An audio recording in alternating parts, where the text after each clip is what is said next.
Day 358 meditation on practicing Buddhism. It is wonderful to be enthusiastic about Buddhist practice, but when we say that the Buddha accumulated merit and wisdom through 3 incalculable eons, we should consider that that is the time that is needed in order to reach final enlightenment.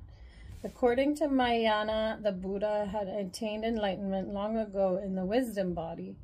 He then appeared in the manifestation body and pretended to go through the process of enlightenment all over again from the beginning. But then, did he not have a good reason to act in this way? We who are learning to follow in his footsteps should never forget to reflect on the fact that even in his last life, he spent another 6 years practicing austerities. Maybe this will help us not to have a short-sighted view.